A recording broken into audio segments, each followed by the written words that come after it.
بسم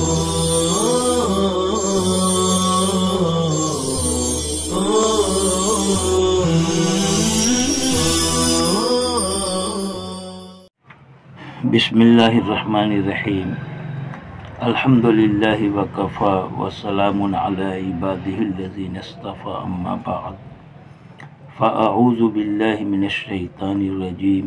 بسم اللہ الرحمن الرحیم واللہ یعصمک من الناس ان اللہ لا یہدی القوم الکافرین قل یا اہل الکتاب لستم علی شیء حتی تقیموا التوراة والإنجيل وما أنزل إليكم من ربكم ولا يزيدن كثير منهم ما أنزل إليك من ربك طغيانا وكفرا فلا تأس على القوم الكافرين صدق اللہ العلی العظیم۔ عزیز طلباء، اس سے پہلی آیت میں آپ صلی اللہ علیہ وسلم کو تبلیغ کا حکم تھا۔ آیت تھی یا ایھا الرسول بلغ ما انزل الیک من ربک۔ اب یہاں آپ صلی اللہ علیہ وسلم کی جو اللہ کی طرف سے ہر طرح حفاظت ہوئی اس کی خبر دی جا رہی ہے۔ دونوں میں مناسبت یہ ہے کہ دعوت و تبلیغ کا کام گویا ایک طرح حلہ بولنے اور حملہ کرنے کا کام ہے، اور جب کسی پر حملہ ہوتا ہے تو وہ اس کا دفاع کرتا ہے، اور دفاع میں وہ اپنا بچاؤ بھی کرتا ہے اور حملہ کرنے والے پر وار بھی کرتا ہے۔ اب یہاں آپ صلی اللہ علیہ وسلم کو دعوت و تبلیغ کی ذمہ داری سونپی گئی، آپ کو حکم ہوا آپ تبلیغ کیجئے، تو ظاہر ہے کہ جس تک آپ حق کی دعوت پہنچائیں گے اس کی طرف سے دفاع ہوگا اور وہ الٹے وار کرے گا، آپ کو تکلیف پہنچائے گا، اذیت دے گا۔ اس لیے آپ کو اللہ نے بچایا اور آپ کی حفاظت کا وعدہ فرمایا، اور اس طرح سے آپ صلی اللہ علیہ وسلم کو تسلی دی کہ آپ فکر نہ کریں، بلکہ تسلی لیں کہ اللہ آپ کو لوگوں سے بچاوے گا۔ معلوم یہ ہوا کہ حق کی آواز اٹھانے پر طرح طرح کی اذیتوں اور مصیبتوں کا سامنا کرنا پڑتا ہی ہے، لیکن آدمی مخلص ہوتا ہے تو اللہ پاک اس کی حفاظت بھی فرماتا ہے۔ کہا کہ اللہ آپ کو بچاوے گا، آپ کی حفاظت کرے گا لوگوں سے۔ گویا تبلیغ کا یہ تتمہ ہے کہ جب بھی دعوت و تبلیغ میں لگیں گے تو اللہ کی طرف سے بچاؤ اور حفاظت رہے گی۔ اللہ پر بھروسہ کر کے حق کی آواز بلند کرنے کے مشن میں لگے رہنا چاہیے۔ آگے کہتے ہیں ان یقتلوک۔ اصل میں ایک سوال پیدا ہو رہا تھا کہ اللہ نے وعدہ کیا اور خبر دی کہ اللہ آپ کو بچائے گا لوگوں سے، حالانکہ دیکھا یہ گیا ہے آپ صلی اللہ علیہ وسلم کی سیرت کے مطالعے سے معلوم ہوتا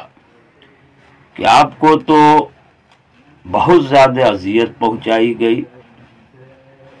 قولاً فعلاً ہر اعتبار سے انتہائی شدید اذیتوں کا آپ صلی اللہ علیہ وسلم کو سامنا کرنا پڑا، تو پھر اللہ نے آپ کو کیسے بچایا؟ اور حدیث میں مشہور روایت ہے الانبیاء اشد بلا، کہ انبیاء تو سخت مصیبت میں مبتلا ہوتے ہیں، ثم الامثل فی الامثل، پھر انبیاء سے جو جتنا قریب ہو اسے اتنی مصیبتوں کا سامنا کرنا پڑتا۔ تو پھر اللہ کی حفاظت کرنے، اللہ کے بچانے کا کیا مطلب رہا؟ مصنف نے اسی کا جواب دیا کہ یہاں اللہ نے جو بچانے کا وعدہ کیا ہے، حفاظت کا وعدہ، وہ آپ کی کلی ہلاکت کے اعتبار سے، کہ آپ کو کوئی قتل کر دے، آپ کو ہلاک کر دے۔ تو عصمت سے مراد عصمت من القتل، عصمت من الہلاک، ہلاکت اور قتل سے اللہ نے آپ کو بچائے کہ کوئی آپ کو مار ڈالے، قتل کر دے، ہلاک کر دے، ایسا نہیں کر سکتا۔ یا آپ کو بچانے کا مطلب ہے آپ کی دین کو بچانا ہے، کوئی آپ کی دین کو مغلوب کر دے، آپ کے دین کو مٹا ڈالے،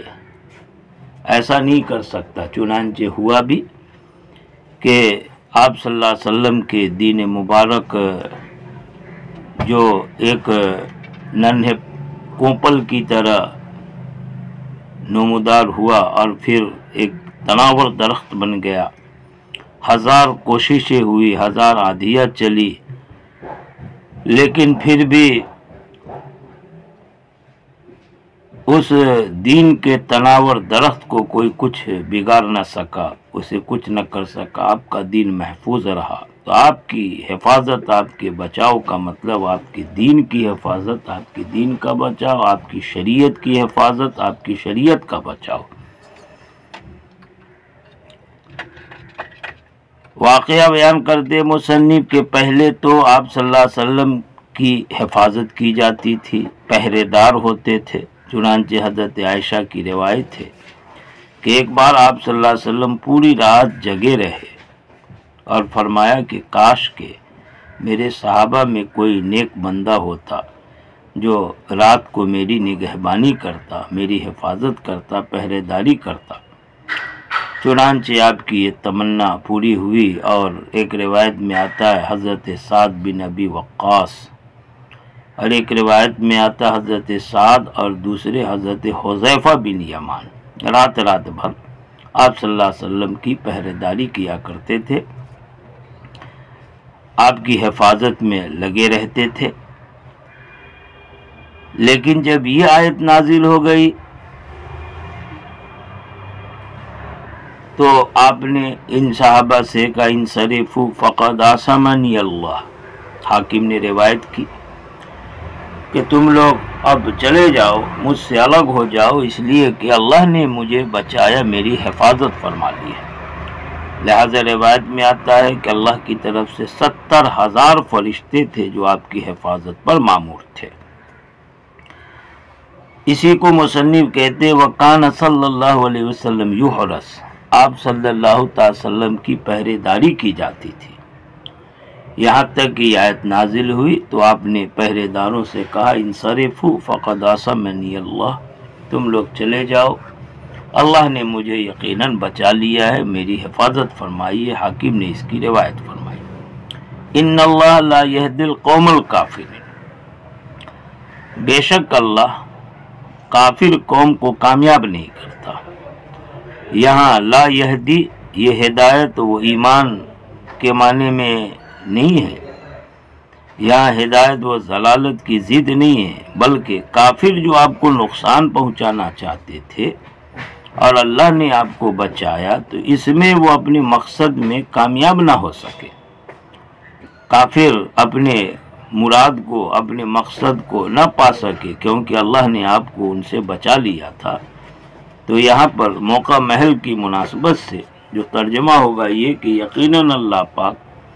کافر قوم کو راہ یاب نہیں کرتے، یعنی اپنے مقصد میں کامیاب نہیں ہونے دیتے، لہذا وہ 1000 کوشش کرتے رہے۔ آپ صلی اللہ علیہ وسلم رات میں گھر میں حضرت علی کے ساتھ قیام پذیر تھے اور کافروں نے پورے گھر کا محاصرہ کر لیا تھا، اور پھر آپ کس طرح حضرت علی کو اپنے بستر پہ لٹا کے اور گھر سے نکلے اور کافر کے سامنے سے گزر گئے، لیکن اللہ نے آپ کو اس طرح بچایا کہ وہ کفار آپ کو دیکھ نہ سکے، پہچان نہ سکے۔ صبح اٹھے دیکھا حضرت علی ہیں۔ تو یہ اللہ نے جو وعدہ کیا تھا آپ کو بچانے کا، ہر موقع پر اللہ کا یہ وعدہ پورا ہوا، اور یہی وجہ ہے کہ اللہ کے اس وعدے پر آپ صلی اللہ علیہ وسلم کو اتنا اعتماد بھروسہ تھا کہ مختلف غزوات میں دشمنوں کا یلغار، لیکن آپ کی جرأت، آپ کی ہمت کہ آپ انن نبی لا کذب انا ابن عبد المطلب کا نعرہ لگاتے ہوئے دشمنوں کے یلغار میں گھس جاتے تھے، یہاں تک کہ ان دشمنوں کے چہروں پر مٹی پھینک دیتے۔ بالکل گھمسان کی جنگ ہو رہی ہے، عرب خچر پر سوار ہو کر کے گزر رہے، یہ وہی اللہ کی طرف سے جو وعدہ تھا آپ کے بچانے کا اور آپ کو ہلاک کرنے اور نقصان پہنچانے کے سلسلے میں کافروں کو کامیاب نہ ہونے دینے کا، اس کا اثر اور نتیجہ تھا کہ آپ میں اتنی ایمانی جرأت اور اتنی ایمانی ہمت پیدا ہو گئی تھی۔ بہرحال معلوم یہ ہوا کہ آدمی حق پر ہوتا ہے تو حالات آتے ہیں، آدمی حق کی آواز اٹھاتا ہے تو مصیبتوں اور اذیتوں کا سامنا کرنا پڑتا ہے، لیکن اللہ اس کی حفاظت بھی کرتا، اللہ پر بھروسہ رکھنا چاہیے۔ اللہ پاک حق کا بول بالا ضرور فرما کے رہتا ہے، بھلے کچھ آزمائش ہو، اور باطل کا خاتمہ کرتا ہے۔ اہل باطل کو کبھی اپنے مقصد میں کامیاب نہیں ہونے دیتا، اگر وہ اس دیر کے لیے کامیاب ہے تو یہ اللہ کی طرف سے ڈھیل ہے، اس میں اپنے ایمان میں ذرہ برابر بھی کوئی کمی نہیں آنے دینا چاہیے، اللہ پر بھروسہ رکھنا چاہیے، ایمان کو مضبوط رکھنا چاہیے۔ دعا ہے کہ اللہ کریم ہمیں ویسی ایمان عطا فرمائے کہ اللہ کی مدد ہر حال میں ہمارے ساتھ رہے۔ وآخر دعوانا ان الحمدللہ رب العالمین۔